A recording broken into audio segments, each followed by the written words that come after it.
How friends and family can support someone living with MS. That is exactly what we are going to discuss in today's video.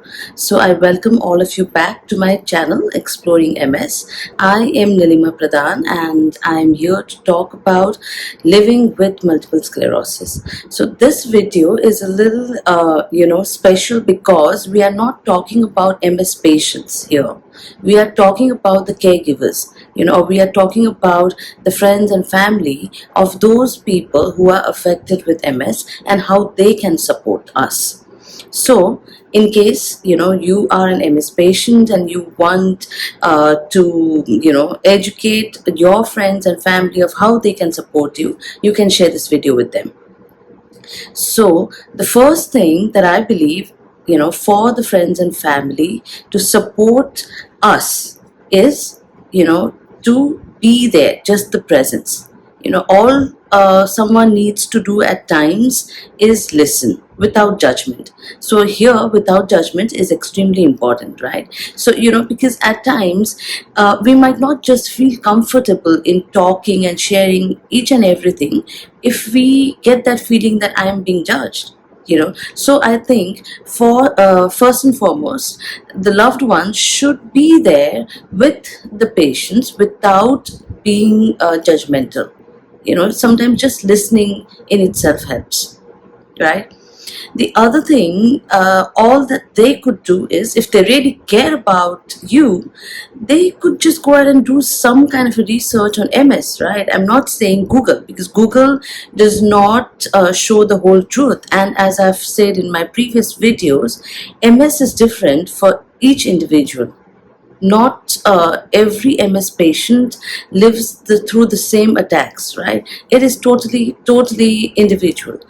And MS can be very challenging at times. So someone who really cares about you need to understand that, right? So they need to understand what are the basic symptoms that an MS patient can have.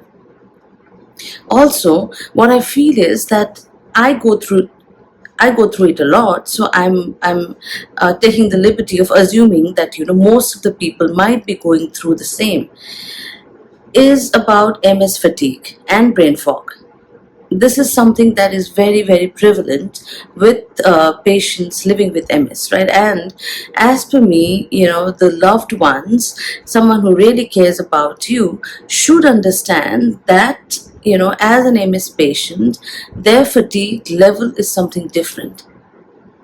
Sometimes we are just not able to move out, we are just not able to get up and do things.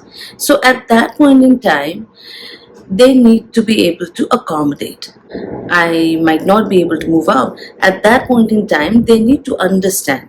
So, I think living with someone suffering with MS can be challenging, but I think all they need to do is be a little patient, try to understand, what exactly the other person is going through, because not all the time is the same.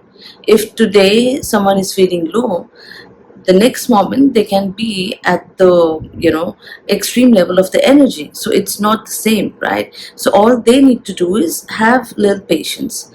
And the other thing that I can think of is maybe just try to help them with the doctor's appointment and all, if they are not able to do it by themselves, that is.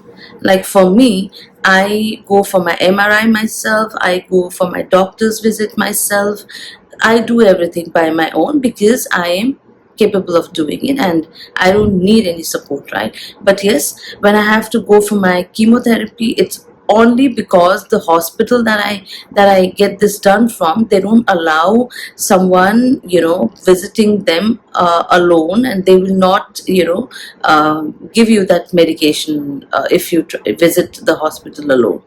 So that is the only time that I need someone. Besides that, honestly, I have not been needing anyone for my medical, at least this doctor visit and MRI and all this journey. But someone else might be needing it, so that is for the person, the caregiver, to understand.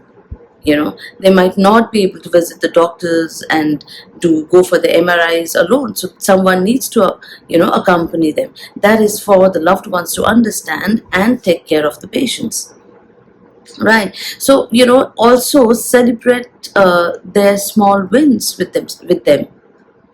Not every day, as I said, will be good, right? But not every day will be bad either. So celebrating small wins is definitely motivating. So I would suggest that you should just motivate the people and be there with them.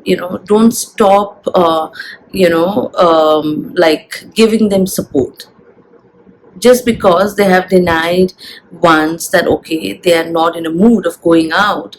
They literally might not be in a mood of going out on that particular day, but you can't just stop inviting them, right? So just keep inviting them, and whenever they are feeling good or whenever their energy level is up to the mark, they will join.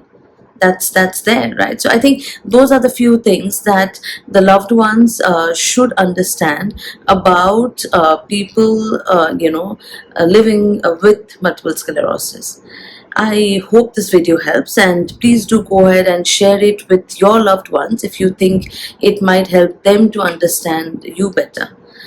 I hope this helps, and kindly do not forget to subscribe to my channel. Thank you so much for watching. Take care. Bye bye. Exploring and together we